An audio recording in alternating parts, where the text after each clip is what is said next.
We're going to fast forward a bit here. Lancelot's journey to the Sword Bridge continued. He faced multiple angry knights guarding fords and other things along the way, and Lancelot rescued/escorted a few different women, one of which, for Lancelot to stay in her empty keep that night, demanded that Lancelot sleep with her.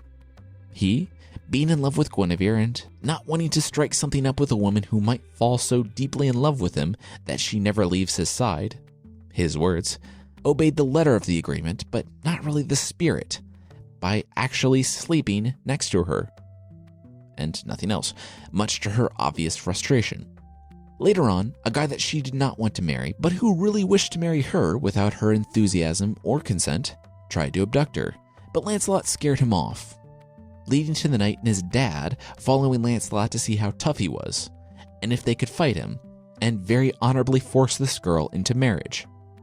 And something that's almost stalker-level weirdness, Lancelot found a magnificent comb with some hair stuck in it. As it turned out, this comb belonged to Guinevere.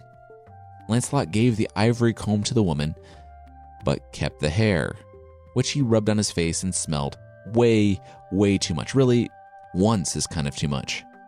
Anyway, as Lancelot traveled the land, he learned that it wasn't just a handful of captives that had been taken to the kingdom of Gore, but hundreds, and that it was well known as a magical and confusing place where, once a foreigner entered, they could never leave. It's supposedly on the island of Great Britain, but we aren't really told where this legendary kingdom resides. Then, something happened that I should make a bigger deal of, but I won't because it's odd and kind of a non sequitur. Lancelot learned his name, his lineage, and the fact that he will be the one to deliver this land. He stopped off to ask directions from a hermit monk living in a chapel in the middle of nowhere, and the monk took the White Knight down to the catacombs and showed him the not at all ominous future graves of his friends, like Gawain, Yvain, and others. Then he showed Lancelot the tomb of the one who would free this land, except that it was covered by a boulder. It had been here as long as the monk could remember, and the prophecy said that whoever could lift it would be the one to lie in the tomb, and he would see his name engraved on the stone, and he would also deliver the captives in the land. The White Knight, Lancelot, said, "Oh, the stone," and lifted the boulder with one hand. Almost as surprised as the monk, Lancelot saw in an instant that his name was Lancelot of the Lake, and that his original name had been Galahad, and that his father and mother had been King Ban and Queen Elaine of Benwick, in modern-day France, the ones that had been deposed years ago by King Claudius. Lancelot learned his name and the names of his parents in an instant, and then slammed the stone back down before he thought the very curious monk could see. Shaking with excitement, the monk told Lancelot that you're him. You're the one who will deliver the captives from this land. But Lancelot didn't say one more word and rushed out to where his companion was waiting. The woman left him shortly after. She figured it was safe to go, when she saw that the father and son knights had stopped following them. When they heard from the monk that he had lifted the boulder, they deemed that Lancelot was not someone to mess with, and went home. The woman went back to her keep, and probably continued to play the role of sleazy innkeeper.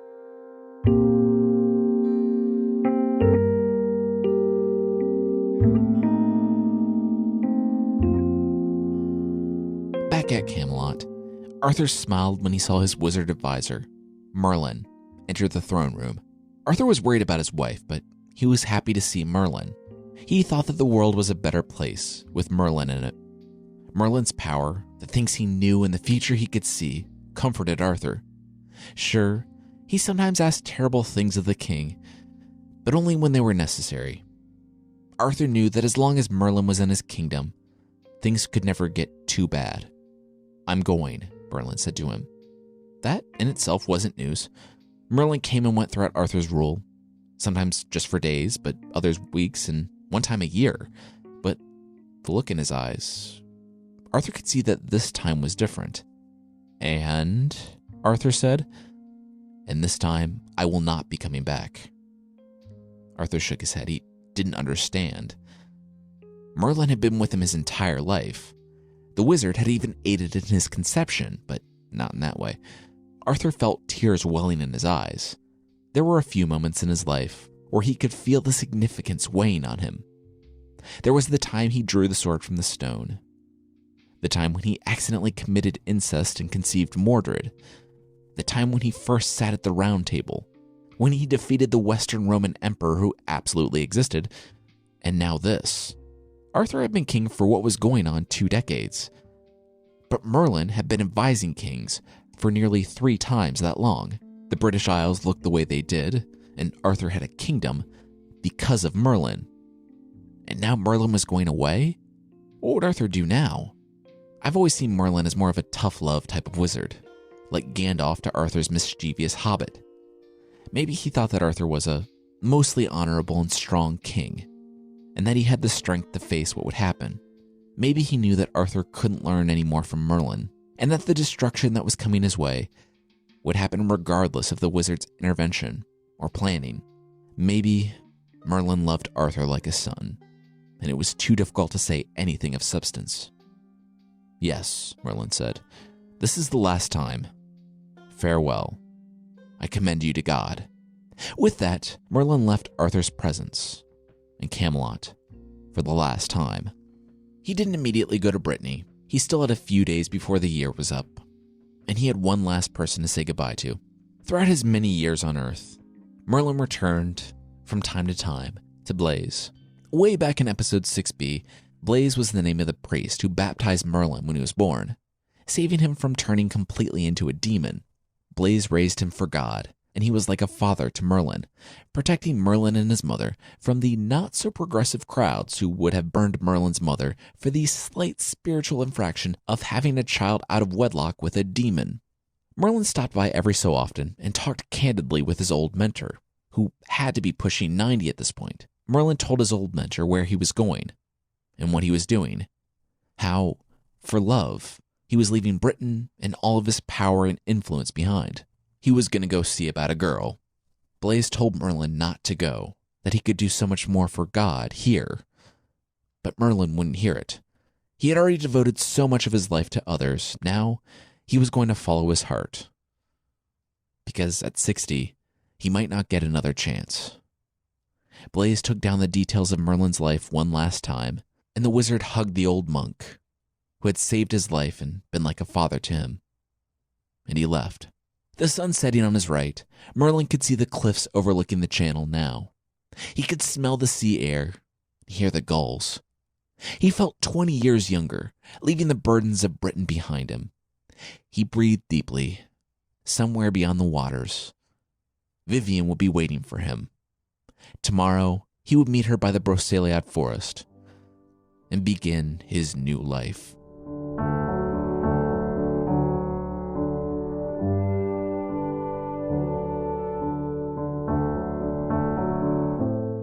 Lancelot traveled throughout the land, his new name turning over in his mind. He liked it, and he wondered if Vivian had known the whole time.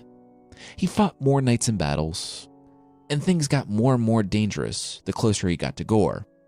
When he entered the land, he inadvertently freed many of the prisoners by taking out a whole garrison of people trying to stop him from getting to Guinevere.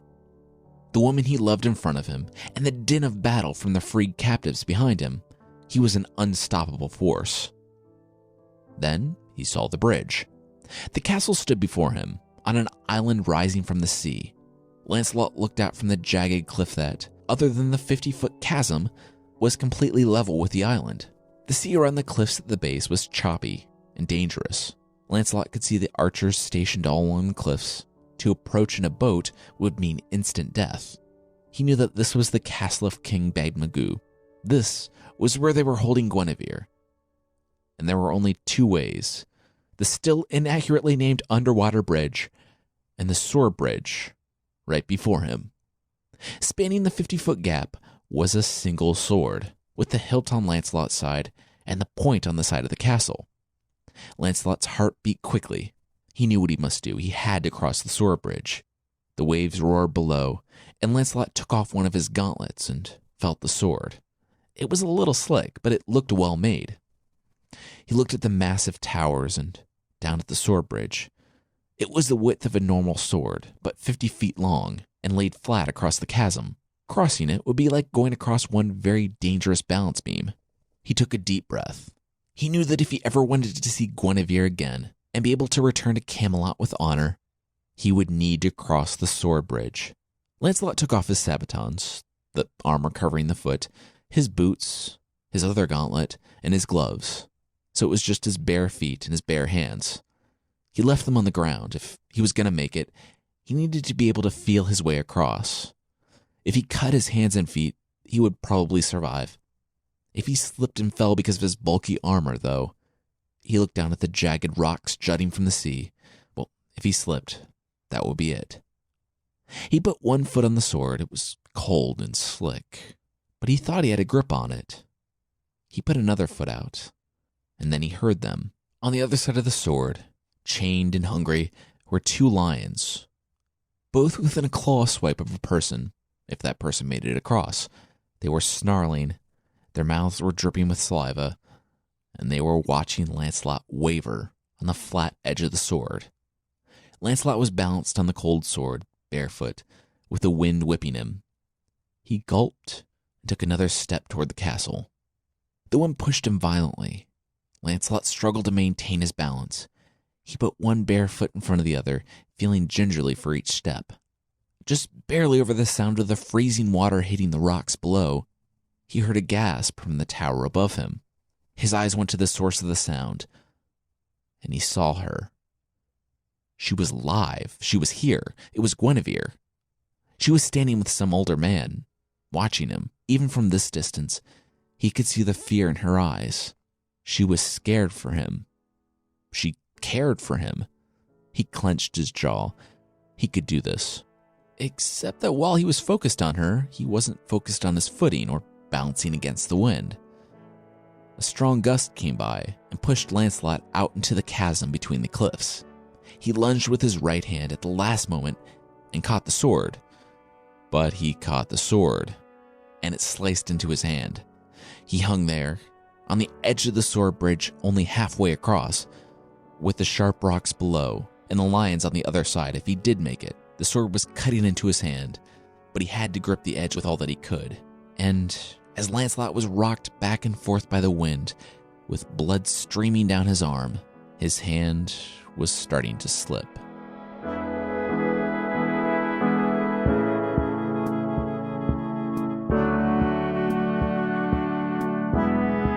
And that's where we're going to leave it for this week, with a literal cliffhanger ending.